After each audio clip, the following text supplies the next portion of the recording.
வணக்கம். நம்ம முன்னாடி பார்த்த மாரி தான். இந்த வீடியோ வந்து screener.comலேருந்து எப்படி நம்ம வந்து அண்டர்ஸ்டாண்ட் பண்ணிக்கலாம் டேட்டாவன்றது தான் இந்த வீடியோவ பார்க்குறோம். முன்னாடி வந்து பார்த்தது வந்து எப்படி என்ன மாரி டேட்டாலாம் இருந்துச்சுன்றத பார்த்தோம். இப்போ வந்து என்ன அண்டர்ஸ்டாண்ட் பண்ணிக்கிறோன்றத தான் பார்க்குறோம். சேம் என்ன சொல்றேன்னா, இது எஜுகேஷனல் பர்ப்பஸ்க்காக மட்டும்தான். இந்த ஸ்டாக்கை வாங்குங்க, வைங்கன்றதுக்கு இந்த வீடியோ கிடையாது. ஜஸ்ட் எஜுகேஷனல் பர்ப்பஸ் மட்டும்தான். அதே மாதிரி மொதல் 2 வீடியோவில் பார்த்தீங்கன்னா நம்ம வந்து ஆல்ரெடி நல்லா பண்ணிட்டோம். நல்லா வந்து இந்த டேட்டாவெல்லாம் வந்து ரொம்ப டீட்டெயிலாக அனலைஸ் பண்ணியிருக்கோம். So forecasting, relevant pay off மற்றும் ஃபார்முலேட்டிங் செக்யூரிட்டி வேல்யூ இதெல்லாம் வந்து எப்படின்றத இந்த வீடியோவில் பார்க்கலாம். பட் நான் இது வந்து ரொம்ப லேசாக தான் டச் பண்ணியிருக்கேன். இது வந்து டீட்டெயிலாக டச் பண்ணுறதுனா இன்னும் நிறைய வீடியோ போடுறப்போ கொஞ்சம் கொஞ்சமாக டீட்டெயிலாக பண்ணலாம். எப்படின்றத பண்ணுவோம். முதல்ல இதோட ரீகேப். ஆக்சுவலாக இந்த ரீகேப்பில் பார்த்தீங்கன்னா ஃபஸ்ட் ரெண்டாவது ஸ்டெப் நம்ம வந்து முன்னாடியே பார்த்துட்டோம். அது வந்து ஸ்க்ரீனுக்கு எப்படி போகுது அப்படின்றதெல்லாம் பார்த்துருக்கோம் ஆல்ரெடி. அந்த வீடியோ தான் சொல்கிறோம்.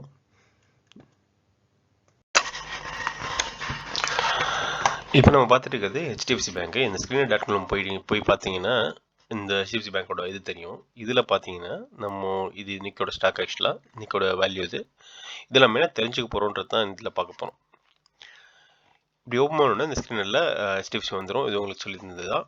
நெக்ஸ்ட் வந்து பார்த்தீங்கன்னா இதில் போயிங்கன்னா ஃபஸ்ட் சார்ட்டை பொறுத்த வரைக்கும் இது டிஃபால்ட்டாக வந்து 1 இயர் இருக்கும். இந்த 1 இயர் வந்து எப்படி மூவ் ஆகிருக்குன்றது தெரியும். பொதுவாக ஒரு ஸ்டாக்குள்ளே போகிறப்போ வந்து உங்களோட டார்கெட் என்னன்றதை முடிவு பண்ணிட்டு போகணும். அதாவது நீங்கள் வந்து ஷார்ட் டேர்மில் லோட் பண்ண போகிறீங்களா இல்லை லாங் டேர்மில் பண்ண போகிறீங்களான்றதை வந்து நீங்கள் முடிவு பண்ணிட்டு போகணும். அதாவது எனக்கு இந்த ஒரு ஸ்டாக்கில் நான் இன்வெஸ்ட் பண்ணுறேன், 10% ரிட்டர்ன் வந்தால் போதும், இல்லை 20% வந்தால் போதும், இல்லை எவ்வளோன்றதை நீங்கள் முடிவு பண்ணணும். அதுக்கப்புறம் நீங்கள் எக்ஸிட் ஆகிடணும். அது மேலே போதும் கீழே போதும், இல்லை அதே மாதிரி நெகட்டிவில் போனாலும் எவ்வளோ போதோ அதுக்கு அதோட டார்கெட் வச்சுட்டு நீங்கள் போனீங்கன்னா பெஸ்ட். இது வந்து பார்த்தீங்கன்னா ஒரு வருஷத்தில் காமிக்குது. ஃபார் எக்ஸாம்பிள் இது லாஸ்ட் மார்ச்சில் பார்த்தீங்கன்னா 1494 இருந்தது. இப்போ பார்த்தீங்கன்னா 1800 இருக்குது. இதே நம்ம 5 வருஷத்துக்கு போய் பார்த்தோம்னா மார்ச் 2020 838 இருந்திருக்கு. இப்போ பார்த்தீங்கன்னா 1800, ஆல்மோஸ்ட் 3.5 டைம்ஸ் வந்து 3.25 டைம்ஸ் வந்து இன்க்ரீஸ் ஆகுது. 2020 1 லட்சம் போட்டிருந்தீங்கன்னா இங்கே 2.4 டைம்ஸ் வந்துருக்கு. 2020 1 லட்சம் போட்டிங்கன்னா இது ஆல்மோஸ்ட் ஒரு 2.5 லட்சமாக மாறிட்டு இருக்கும் இப்போ. ஸோ 5 வருஷம் ஹோல்டு பண்ணியிருந்தீங்கன்னா 2.5 மடங்கு வந்து மாறி இருக்கும். இதே வந்து நீங்கள் எஃப்டியில் போட்டிங்கன்னா 7 வருஷத்தில் மாறி இருக்கும். So it's like a standard க்ரோத்னு சொல்லலாம். கேட்டிங்களா? அதே இது நீங்கள் பார்த்தீங்கன்னா இப்போ ஒரு 2021 போட்டிருந்தீங்கன்னா பெரிய க்ரோத் கிடையாது. ஸோ அதுக்கேற்ற மாதிரி ஸோ எங்கே போடுறீங்கன்றது மேட்ரு. அதுக்கப்புறம் வந்து எவ்வளோ டார்கெட் உங்களோடதுன்றது. ஃபார் எக்ஸாம்பிள் இப்போ 10 இயர் வச்சுன்னு வச்சுங்களேன். இப்போ 2015 போட்டு 400 ரூபாய்க்கு என்ட்ரி ஆனேன். அடுத்த ஒரு 5 வருஷத்தில் நான் வந்து அது ஒரு 10% இருந்தாலும் போதுன்ற பட்சத்தில் நான் அடுத்த ஒரு 400 ரூபான்றது 40 ரூபா இன்க்ரீஸ் எப்போ ஆகுது? ஒரு 1.5 வருஷத்தில் இன்க்ரீஸ் ஆகிடுச்சு. ஆல்ரெடி 540 இன்க்ரீஸ் ஆகிடுச்சு. ஸோ ஒரு 500 ரூபாயில் ஆரம்பித்து நான் 600 ரூபாய் என்ன டார்கெட்னா இங்கேயே விற்றுருக்கலாம். ஸோ அப்படி விற்கிறப்போ ஒரு வருஷத்தில் எனக்கு வந்து 25% வந்து லாபம் கிடச்சிருக்கும். ஸோ அடுத்து நீங்கள் என்ட்ரி ஆகிறீங்க. இப்போ ஃபார் எக்ஸாம்பிள் இங்கே என்ட்ரி ஆகிறீங்க வச்சுங்களேன். அப்போது ஒரு 20% தான் வச்சுங்களேன். அப்போ வந்து 1200 போகிறப்ப நீங்கள் விற்றுருக்கலாம். விச் மீன்ஸ் அங்கேருந்து ஒரு வருஷம். ஸோ அங்கே ஒரு 25%, இங்கே ஒரு 25%. அதே மாதிரி இங்கே பாருங்கள், ஒரு டிப்பு கிடச்சிருக்கு. அது கோவிட் டைமில். இப்போ வாங்கியிருந்தீங்கன்னா நல்ல லாபம். ஆக்சுவலாக இங்கேருந்து அடுத்த ஒரு வருஷத்துல பார்த்தீங்கன்னா டபுள் ஆகிடுது. ஸோ எப்பப்பெல்லாம் டிப் வருதோ அப்பப்பெல்லாம் உங்களுக்கு வந்து நல்ல ஆப்பர்ச்சுனிட்டிஸ். ஸோ உங்கள் டார்கெட் என்ன இருக்குது அப்படின்ற பட்சத்தில் அந்த டிப்பை நீங்கள் யூஸ் பண்ணிக்கிறது பெஸ்ட். ஸோ அதுதான் வந்து மெயின். ஸோ நீங்கள் அப்படி பண்ணிங்கன்னா நீங்கள் ஹோல்ட் பண்ணுறதுக்கு நல்லாயிருக்கும். ஸோ உங்கள் டார்கெட்டை முடிவு பண்ணிட்டு நீங்கள் பண்ணுறப்போ எப்போதுமே கரெக்டாக இருக்கும். இதில் இன்னொரு ஸ்ட்ராட்டஜி என்னென்னாக்கா, நீங்கள் 10% பண்ணுறீங்க, இல்லை லாங் டேர்ம் ஹோல்டு பண்ண வச்சுங்களேன்.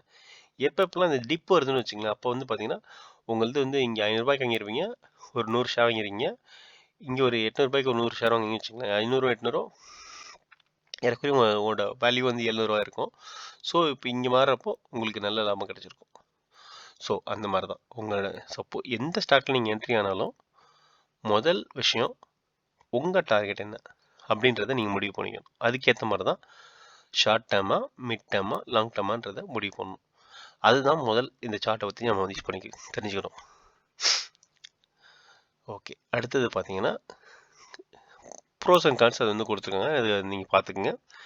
பியர் கம்பேரிசன் பொறுத்து நம்ம முன்னாடியே பார்த்த மாதிரி தான் HDFC வந்து ஒரு 25% ஆஃப் ஃபினான்ஷியல் இன்ஸ்டியூட்ஸ்லாம் வச்சுருக்காங்க. 13 லட்சம் கோடி, மொத்தம் 42 லட்சம் கோடியில் 13 லட்சம் கோடி வந்து இவங்கள்ட்டே இருக்குது. ஆனால் இங்கே பார்த்தீங்கன்னா லாஸ்ட் குவார்ட்டர் வந்து 2.3% தான் வந்து ப்ராஃபிட்டை கொடுத்துருக்காங்க. விச் மீன்ஸ் ப்ராஃபிட் இருக்குது, பட் நல்ல ப்ராஃபிட்டானு கேட்டால் கிடையாது. நீங்கள் பியர் கம்பேரிசன் எடுத்து பார்த்தீங்கன்னா ஐசிஐசிஐயோ அல்லது கோட்டாக்கோ அல்லது மற்ற எந்த கம்பெனி இதை பார்த்தாலும் திஸ் இஸ் ஹெட்டாக இருக்குது. சரி, லைக் ஒரு பெரிய வளர்ச்சின்னு சொல்ல முடியாது, நெக் டு நெக்கில் போயிட்டு இருக்குன்னு சொல்லலாம்.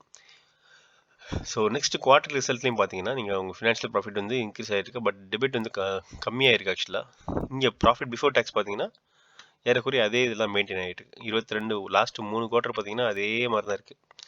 இது வந்து அந்த மெர்ஜருக்கு அப்புறம் நடக்குதா இல்லையான்றது தெரியல சரியா. ஏன்னா அப்படி இருந்தால் கூட லாஸ்ட்டில் பார்த்தீங்கன்னா இங்கேருந்து அப்படியே வந்துட்டுருக்கு. ப்ராஃபிட்டும் பார்த்தீங்கன்னா அப்படியே ஸ்டாக்னண்ட்டாக மாறிடுச்சு.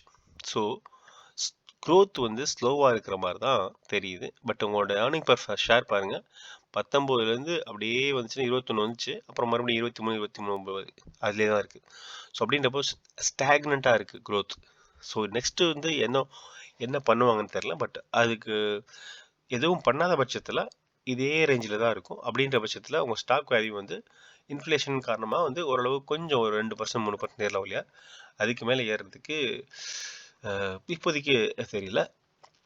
அதர்வைஸ் லைக் இந்த டொனால்ட் ட்ரம்ப் டேரிஃப் இதனால அங்கே அமெரிக்காவில் இன்வெஸ்ட்மெண்ட் மாறிச்சுன்னா வாய்ப்புகள் நிறைய இருக்குது. ஸோ நெக்ஸ்ட்டு பார்த்தீங்கன்னா ப்ராஃபிட் அண்ட் லாஸ். இந்தியாலையும் பார்த்தீங்கன்னா உங்களோட ஃபினான்ஷியல் ப்ராஃபிட் வந்து அதிகமாக இருக்குது தான் வழியே, 29 மைனஸில் போயிருக்கு. இங்கேயும் பாருங்கள் அதே தான் வந்திருக்கு. ஸோ உங்களுக்கு எப்படி இருந்தாலும் நெட் ப்ராஃபிட் இருக்குது ஆக்சுவலாக. ஸோ விச் மீன்ஸ் லைக் க்ரோத்துன்னு பார்த்தீங்கன்னா பெருசாக இல்லை, பட் இருக்குது, அவ்வளோதான் சொல்ல முடியும்.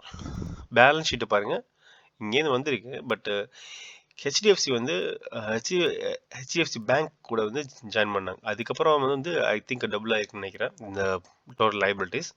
பெருசாக நீங்கள் திடீர்னு என்னடா அப்படி ஆயிடுச்சுன்னா அதுக்கு வாய்ப்பு இல்லை, பட் அதனால தான் இந்த ரீசனாக இருக்கும். ஸோ அவங்க 2 கம்பெனி மேரேஜ் பண்ணுறப்போ அவங்களோட லைபிலிட்டி விச் மீன்ஸ் அவங்க வந்து ஹவுசிங்கில் இருக்காங்க, இவங்க பேங்கிங். ஹவுசிங் ப்ளஸ் பேங்கிங் வரப்போ வந்து வாய்ப்புகள் நிறையா இருக்குது. ஸோ அதனால தான் வந்து இதுக்கு மாறி நிற்கிது. அப்புறம் கேஷ் ஃப்ளோவும் பார்த்தீங்கன்னா அப்படியே தான் இருக்குது, அதாவது மைனஸில் இல்லை, அட்லீஸ்ட் ஒரு 31,000 கோடி ப்ளஸில் தான் இருக்குது. ஸோ அதையும் வந்து நல்லாவே இருக்குது சொல்லப்போனால். ஆர்ஓஇயும் வந்து கவர்மெண்ட் சொல்கிற 12% மேலே தான் இருக்குது. ஸோ அதனால் இதுவும் வந்து நல்லா ஸ்ட்ராங்காக தான் இருக்குது ஆக்சுவலாக. ஷேர் ஹோல்டிங் பேட்டர்ன் பார்த்தீங்கன்னா இங்கே பார்த்தீங்கன்னா பப்ளிக் கிட்ட வந்து குறைஞ்சிருக்கு, அதே சமயத்தில் டிஐஐ கிட்ட இன்க்ரீஸ் பண்ணியிருக்காங்க. அதுக்கப்புறம் பார்த்தீங்கன்னா எஃப்ஐயும் குறைச்சிருக்காங்க. தட் மீன்ஸ் இதெல்லாம் ரீசன் இருக்குது. என்னென்னா இந்த ட்ரம்ப்போட டேரிஃப் வந்ததுனால இன்வெஸ்ட்மெண்ட் மாறி இருக்குது, மற்றபடி பெருசாக ஒன்றும் இங்கே நடக்கலை ஆக்சுவலாக. பட் போக போக தான் பார்க்கும்போது இப்போதைக்கு நம்ம வேறு என்ன பார்க்கலான்னா, மற்ற இதெல்லாம் என்ன பண்ணுறாங்க, மற்ற அனலிஸ்ட்லாம் வந்து என்ன பண்ணுறாங்கன்னு பார்த்தீங்கன்னா, இங்கே நீங்கள் இதில் பார்த்தீங்கன்னா தெரியும், இது இங்கே பாருங்கள், இது வந்து one that is one trading வியூலேருந்து பார்த்தது. அவங்களோட ஆஃபர் பார்த்தீங்கன்னா இப்போதைக்கு இங்கே இருக்குது, அவங்க 26க்கு வந்து 2500 வந்து 40% ப்ராபபிலிட்டி போடுறாங்க, பட் 1900 போடுறாங்க. ஸோ இது வந்து ஸ்ட்ராங் பை மாதிரி கொடுத்துருக்காங்க. ஐ வுட் சே லைக் இங்கேருந்து இப்போ இருக்கிற கண்டிஷனில் பார்த்தீங்கன்னா +2% தான் வந்து அவங்க கொடுக்க முடியும் ப்ராஃபிட்ன்ற பட்சத்தில். இங்கேருந்து ஒரு 2% வச்சிங்கன்னா எவ்வளோ வரும், ஒரு 200 ரூபா எக்ஸ்ட்ரா வரும். சாரி, 2%ன்றது 20 ரூபானா 1000 ரூபாய்க்கு 20ன்றது ஆல்மோஸ்ட் இன்ஃப்ளேஷனை வச்சு பார்த்தீங்கன்னா ஓரளவு இந்த 2000 டார்கெட்டுக்கு வந்து ரீச் ஆகிறதுக்கு நிறைய வாய்ப்புகள் இருக்கிறது. ஸோ இப்போ நீங்கள் ஹோல்டு பண்ணி ஒரு வருஷம் ஹோல்டு பண்ணிங்கன்னா ஒரு 200 ரூபா, அதாவது 10% இன்க்ரீஸ் ஆகிறதுக்கு வாய்ப்பு இருக்குது. 10%ன்றது ஈஸியாக போயிடும், ஏன்னா இன்ஃப்ளேஷன் இருக்குது. அது இல்லாமல் இது ஸ்டாண்டர்ட் க்ரோத் தான், ரொம்ப பெரிய க்ரோத் சொல்ல முடியாது. ஸோ இந்த 10% இன்க்ரீஸ் ஆகிறதுக்கு அதிக வாய்ப்புகள் இருக்குது. ஸோ இதை தான் நம்ம இந்த screener.comலேருந்து தெரிஞ்சுக்கிட்டு நம்ம அது இல்லாமல் மற்ற வெப்சைட்லேயும் போய் பார்த்து தெரிஞ்சுக்கிறப்ப இவ்வளோ தான் வரும். இதுதான் வந்து நம்ம screener.comலேருந்து தெரிஞ்சுக்கிட்டு அதை எப்படி ஃபார்முலேட் பண்ணி பண்ணுறதுன்றது இதுதான். இதில் பார்த்தீங்கன்னா தெரியும், இது வந்து ட்ரேடிங் வியூலேருந்து எடுத்தது. இவங்க வந்து ப்ரைஸ் டார்கெட் பார்த்தீங்கன்னா 1 இயருக்கு வந்து 1996 கொடுத்துருக்காங்க. இங்கே பார்த்தீங்கன்னா தெரியும். அவங்களோட டார்கெட் பார்த்தீங்கன்னா இங்கே பார்த்தீங்கன்னா தெரியும். இப்போ ஏப்ரலில் இருக்கிறோம். அவங்க 2026 ஏப்ரல் வரைக்கும் பார்த்தீங்கன்னா கொடுத்துருக்காங்க. இது வந்து 40% ப்ராபபிலிட்டி. இது வந்து கரண்ட்டு. இது வந்து சப்போஸ் மைனஸில் பொசிஷன் என்னன்றது. பட் அவங்களோட ஸ்ட்ராங் ரேட்டிங் பார்த்தீங்கன்னா ஸ்ட்ராங் பயனாக கொடுத்துருக்காங்க. இது மட்டும் இல்லை, நிறைய ஃபினான்ஷியல் நெஸ்ட் வந்து அரௌண்ட் டார்கெட் ஆஃப் 2000 கொடுக்குறாங்க. இது எவ்வளோ 2000ன்றது நத்திங் பட் 10% இன்க்ரீஸ். இது வந்து ஸ்டாண்டர்ட் க்ரோத் தான் சொல்ல முடியும். இது பார்த்தீங்கன்னா தெரியும் 10% இன்க்ரீஸ் தான் சொல்லியிருக்காங்க. ஸ்டாண்டர்ட் க்ரோத்னு சொல்லலாம். பட் எனார்மஸ் க்ரோத்தாக இருக்குன்றது வந்து அவங்க சொல்லலை. சேம் நம்மளும் அதை கணிச்சிருக்கோம். ஸ்டாண்டர்ட் க்ரோத்தாக இருக்கும். நீங்கள் அப்போதைக்கு சப்போஸ் இன்வெஸ்ட் பண்ணிங்கன்னா ஒரு 10% வரைக்கும் கிடைக்கிறதுக்கு வாய்ப்புகள் அதிகமாக இருக்குது. இதோட நம்ம வீடியோ வந்து முடிக்கிறோம். ஸோ இதுக்கப்புறம் வந்து வேறு டாப்பிக்கோடு நான் உங்களை வந்து சந்திக்கிறேன். நன்றி, வணக்கம்.